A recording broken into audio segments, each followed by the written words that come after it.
तो आज हम बात करने वाले हैं कैसे ये बैड एयर क्वालिटी हमारे फ्यूचर को और हमें डिस्ट्रॉय कर रही है। AQI का मतलब होता है एयर क्वालिटी इंडेक्स, जो इस टाइम 300 से 500 चल रही है। हम ये केवल बैड एयर क्वालिटी नहीं है, ये पॉल्यूटेड एयर नहीं है, ये है स्लो पॉइजन। ये हमारे लंग्स को काफ़ी ज़्यादा हार्म कर रहा है। और इस हाई AQI का मतलब है PM 2.5 पार्टिकल्स हमारे ब्लड स्ट्रीम में मिक्स हो रहे हैं। ये काफ़ी ज़्यादा डेंजरस पार्टिकल्स हैं जो हमारे नेचुरल फिल्टर जो होते हैं लंग्स एंड नोज इस वेस्ट में फेल हो जाते हैं और ये हमारे बॉडी में एंटर कर जाते हैं, जो कि हमें काफ़ी ज़्यादा हार्म करते हैं। हम हर एक सांस के साथ अपनी लाइफ एक्सपेक्टेंसी को भी घटा रहे हैं। ये काफ़ी ज़्यादा हानिकारक है, हमें इसमें सांस बिल्कुल नहीं लेना चाहिए। इसमें हमें इमीडिएट डैमेज बहुत ज़्यादा होता है, हमारे लंग्स क्रैश कर जाते हैं, चेस्ट में हमारी टाइटनेस आती है और हमें ऑक्सीजन लेने में दिक्कत आती है और अस्थमा जैसे सिम्टम्स भी हमें ज़्यादा होने लगते हैं और हमें ब्रेन फॉग भी होता है इससे।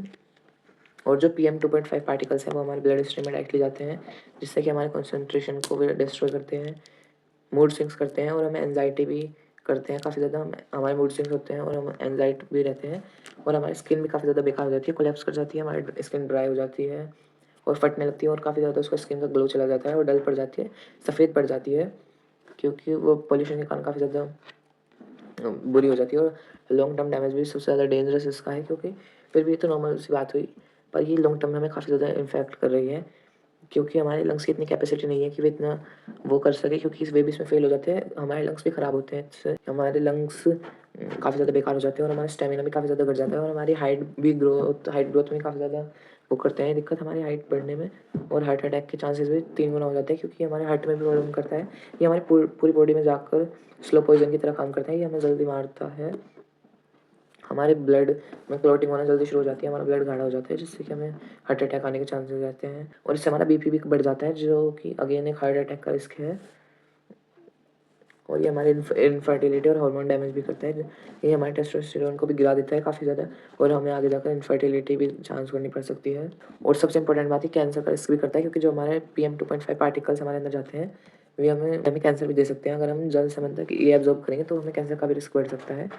और जैसा कि आगे की जनरेशन आप देख रहे हैं, हाँ, वीक लंग्स और लो स्टेमिना, लो इम्यूनिटी, ये सब इसी की वजह से है, क्योंकि एयर क्वालिटी इतनी बेकार है। मेन हम सांस लेते हैं, ऑक्सीजन हमें चाहिए होती है, अगर वही बेकार होगी तो आप सोच ही सकते हैं कितना बेकार होगा। इससे हमारी हाइट ग्रोथ में भी काफ़ी ज़्यादा इफेक्ट पड़ता है, क्योंकि जैसे कि मैंने आपको पहले वीडियो में बताया था, सिगरेट और अल्कोहल काफ़ी ज़्यादा ग्रोथ इनहिबिटर्स होते हैं हाइट ग्रोथ के लिए। ये हमारी ग्रोथ को काफ़ी ज़्यादा रोक देते हैं, ये बहुत ज़्यादा बुरी तरह इफेक्ट करते हैं, एकदम आपकी हाइट ग्रोथ बहुत ही ज़्यादा बुरी तरह से रुक जाएगी। तो जैसे कि जो ये एयर क्वालिटी है, ये भी 17 सिगरेट फूकने जैसे ये है, तो आप समझ सकते हैं कितना ज़्यादा बुरा इम्पैक्ट देगी आपको। और ये हमारी मेंटल हेल्थ को भी काफ़ी ज़्यादा बेकार करता है, मेंटल हेल्थ क्राइसिस।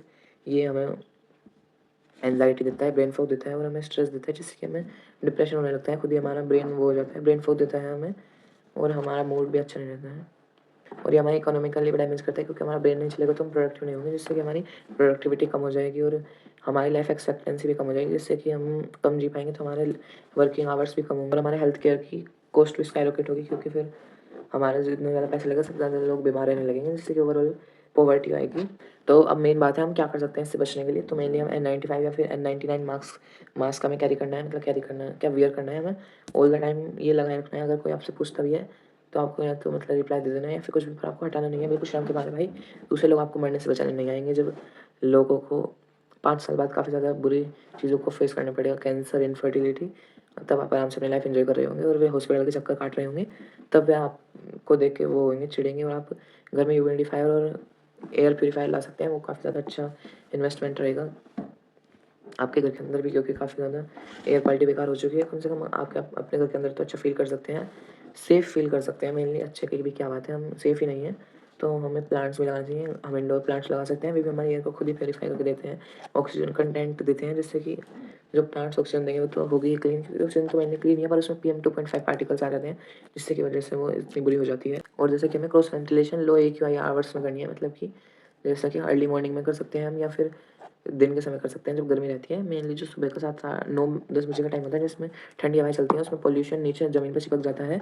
उसमें अगर हम क्रॉस वेंटिलेशन करेंगे तो हमारे घर में भी अंदर धूल नहीं, गंदी एयर बढ़ जाएगी, जिससे कि हमें काफ़ी ज़्यादा रिस्क बढ़ेगा। अच्छी हेल्थ होने के बजाय हमारी और ज़्यादा हेल्थ ख़राब हो जाएगी। तो हमें क्रॉस वेंटिलेशन भी जब लो AQI होगी तब करनी है हमें। और हमें खाने पीने में अच्छा न्यूट्रिशियस फूड खाना है। विटामिन C काफ़ी हेल्प करेगा, विटामिन A और ओमेगा 3 काफ़ी हेल्प करेगा। और हम तुलसी, जिंजर एंड तुलसी जिंजर की टी पी सकते हैं एंड उसमें हम काली मिर्च भी डाल सकते हैं। ये भी हमारे गले में ये पार्टिकल्स को जमने से रोकेगा और हमारी वाइट ब्लड सेल्स को वो देगा इम्यूनिटी, जिससे कि वे ज़्यादा अच्छी तरह लड़ पाएंगे और बैक्टीरियाज को भगा पाएंगे। हमें स्टीम लेनी चाहिए, स्टीम भी काफ़ी ज़्यादा इसमें हमें मदद करेगी। और हमें इंडोर वर्कआउट्स करने चाहिए जिससे कि हमारी बॉडी का हार्ट बीट एलिवेट होगी और हमें स्वेट आएगा, जिससे कि बैक्टीरियाज मरेंगे और अच्छा फील करेंगे हम। और हमें लो पॉल्यूटेड जोन्स में जाना है, मतलब कि हमें बाहर कम से कम निकलना है। अगर ज़्यादा एक्सट्रीम है तब निकलना है, निकलना भी है तो जब लो AQI आवर्स होंगे हमें तब निकलना है। और हमें रोड साइड फूड को अवॉइड करना है, उसमें काफ़ी ज़्यादा पॉल्यूटेंट्स मिक्स हो जाते हैं। और हमें कुछ भी बेकार चीज़ बाजार का नहीं खाना है। चलिए, तो बाय।